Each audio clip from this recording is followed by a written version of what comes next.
So good morning dear students of class 9. Today I am here with the new topic, one of the new topic that is the applications of IT in our daily life. But before that, I got a query from you guys regarding the doubts which you are facing, since this is a new subject that has been recently introduced in our curriculum. So most of the people are facing doubts on whatever the topics that has been explained till now. Okay, so in our second class we have discussed the concept of BPO service. From there only the students are, I think, facing the doubt. So I simply would like to have a recap of whatever the contents that has been discussed in our previous week, in our previous discussions. Fine. So let us come to the first topic, that is our BPO services. See, BPO service is simply a service or an operation which employs information technology for performing all its activities. Fine. BPO, the BPO, the abbreviated form of BPO simply means business process outsourcing. So in the term itself, that is BPO, in the term BPO, business process outsourcing itself, it has been clearly specified that business process outsourcing. That means what? Whenever we are outsourcing our businesses by means of some third party, then that comes under the category of BPO services. Okay, so business process outsourcing, in a simplest term, it means that whenever we perform our business process or perform any of the business activities which is via means of outsourcing in a sense, whenever we land our task or whenever we perform our business process by means of a third party or an outside service provider, then that comes into the category of BPO. So in simplest term, in simplest form, it can also be defined as you can see over here in the PDF file, performing business operation by means of an outside service provider comes under the category of business process outsourcing. So in simplest term, whenever we perform all the business operation by means of a third party or an outside service provider, that means what? That service provider will not be related with our organization. Instead, it will be outside. They will be serving from outside. Okay, and that kind of business operation when performed, by an outside service provider, that will be considered as business process outsourcing. Now, BPO service also comes under IT services. BPO also comes under IT services, because information technology plays a vital role in optimizing the business performance. Means, suppose we would like to have a good productivity, suppose we would like to have a good we would like to have a good productivity, we would like to have optimize we would like to optimize our business performance, means bringing the businesses out to groups in front of lots of people. Then in order to do so, IT service plays a vital role. So it is also considered as a service which is available under information technology. Okay, so BPO comes under IT service because it plays a prominent role in optimizing the business performance. So this is the concept of business process outsourcing. So let us see once again, what is BPO? BPO stands for business process outsourcing. Now, in the name itself, business process outsourcing. That means what? Whenever we are giving our businesses, or we are outsourcing our business operations to a third party. Whenever we are outsourcing our business operations to a third party, that whole process comes under the category of BPO. Understood? Now, it is also considered as IT services, because here IT plays a prominent role in optimizing the performance of business by means of in the BPO services. Information technology plays a vital role because most of the task is being allotted or performed by means of information technology here. Okay, so let us come to the next.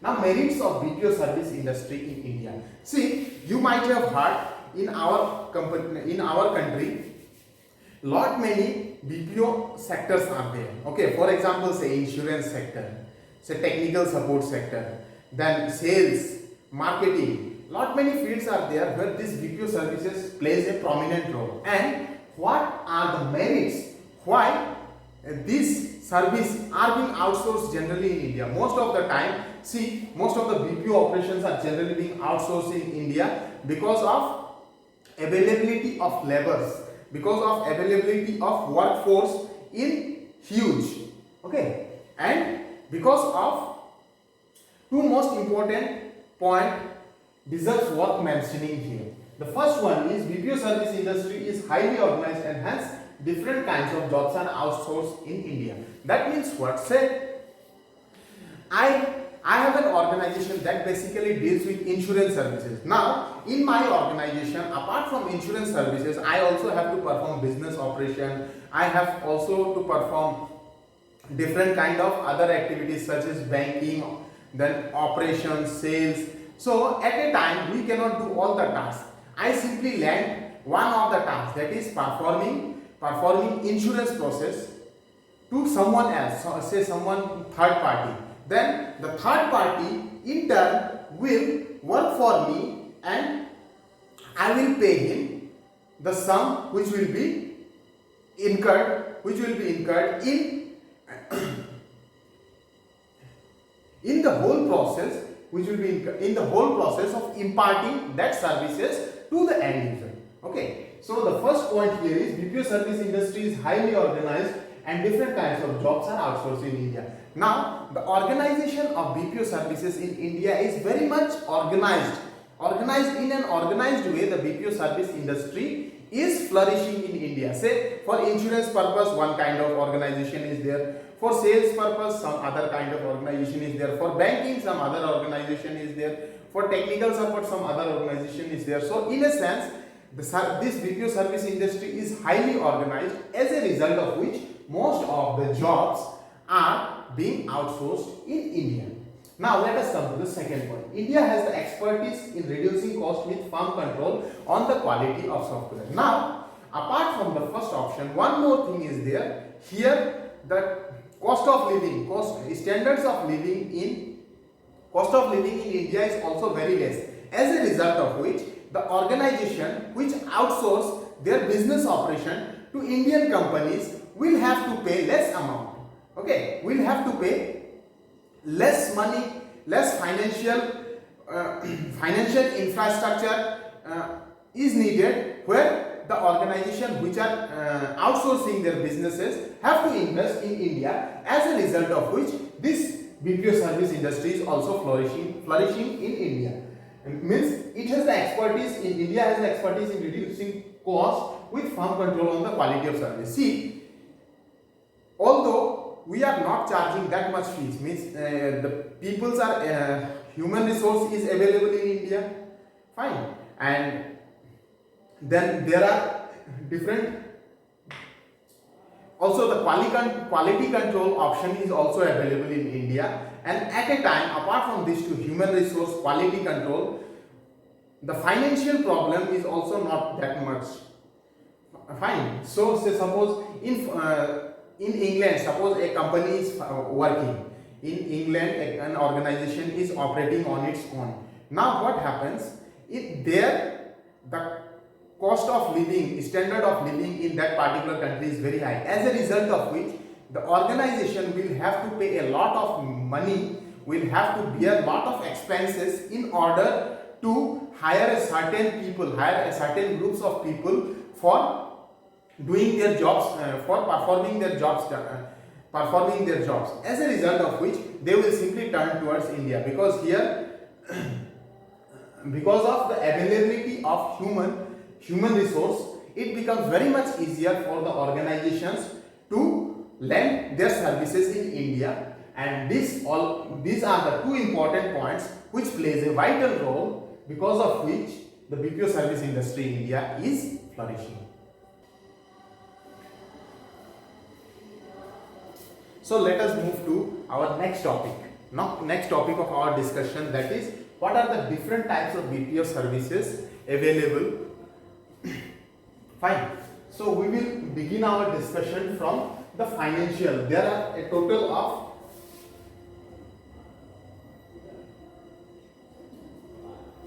9 to 10 categories of BPO services which are being lent in India for outsourcing. Now, here we will begin our discussion from the very first kind of BPO service, that is financial and accounting service. Now, apart from the explanation of the topic in the session, I will also show you some videos related to the same. Okay, so let us come to the first option, that is financial and accounting services. Now, suppose we are working in an organization, say an organization where we are serving, it is a educational institution.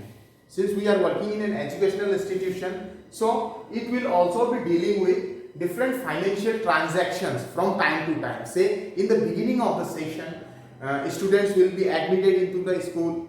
Then apart from this, we do have a hostel facility as well. In some of our residential school, we do have hostel facilities. So during the admission time, hostel facility, some of the students will be availing the hostel facility as well, and some of them will be staying as a day scholar. Now, in this case, what happens, whenever a student comes up for new admission, the first of all, what we need to maintain a database for the same, for that particular student. Say what will be, say he or she is getting admitted into class 9th standard. Okay, now what will be the fee structure for the same, what will be the hostel fee, what are the PD charges, what are the different kind of other charges, fooding charges, all those things will be taken into account. So this type of activities which deals with the whole accounting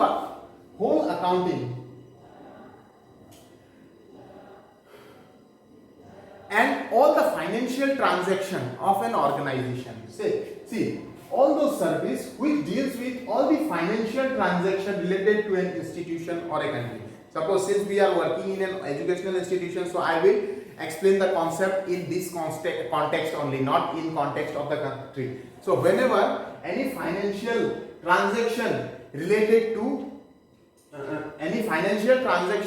matters comes up, then all those things will be handled by financial services. Okay, financial and accounting services. Now, apart from finance, related to any institution or country, apart from finance, one more kind of service is there, that is accounting. Say an employee is working, a person is working in an organization. Now, at the end of the day, he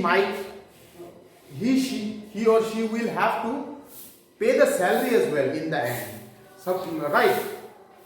And apart from salary, say suppose after 1 year he will get increment or increment in DA. All those structure we need to maintain in specifically, and for that purpose an accounting section is also there, or accounting service is also there. So this is about financial and accounting service.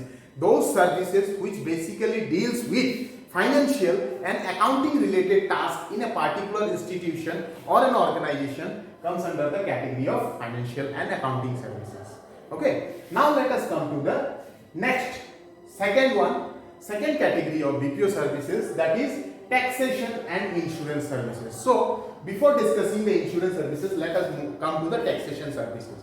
Now, as we know that there is a specified limit. Suppose a person is being employed in an organization, एक इंसान जो है किसी organisation में काम कर रहा है, उसको क्या करना होता है, उसको मंथ के एंड में, at the end of the month he or she will be getting a certain amount as a salary, correct? Now from that salary a certain limit has been set by the government of India. Suppose he is having a package of 5 lakh rupees per month or more than 5 lakh rupees per month, then in such situation what he or she has to do, he or she will have to also file an income tax return at the end of the financial year, isn't it? So in order to file his income tax return, they also are generally being done by means of information technology tools. One special website is there which is specifically concentrated on performing all the taxation related activities, that is known as TINNSDL.com. Okay, TINNSDL services. So let me show you, let me guide you through that particular website itself, from where we can check what are the possibilities. So let us see.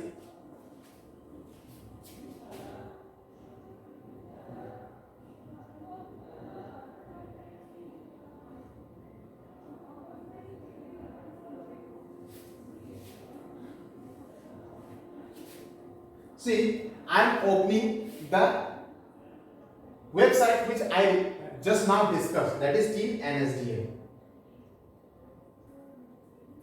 Simply go to google.com, type TIN NSDL, and it will redirect you to the first page, that is, this is the TIN NSDL. If you go ahead and click this link, you will get lot many options over here. For example, if you are a citizen of India,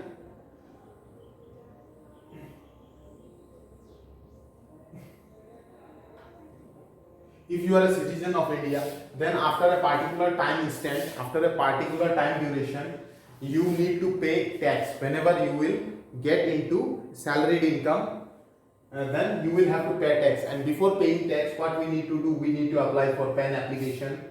Then apart from this, see, one more thing is there, income tax e-filing. Suppose whatever the income, whatever the source of income we are having, at the end of the month or at the end of the financial year, we need to find income tax return. Then these things can be performed by the same website,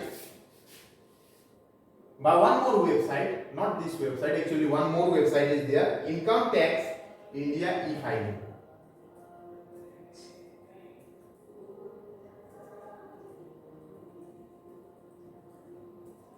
See,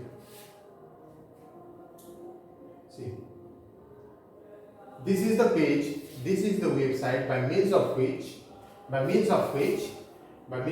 we can file our income tax return. See, feeling easy means it is one of the easiest way by means of which we can file our income tax return. So this is an example of taxation services. These are the two examples of taxation services.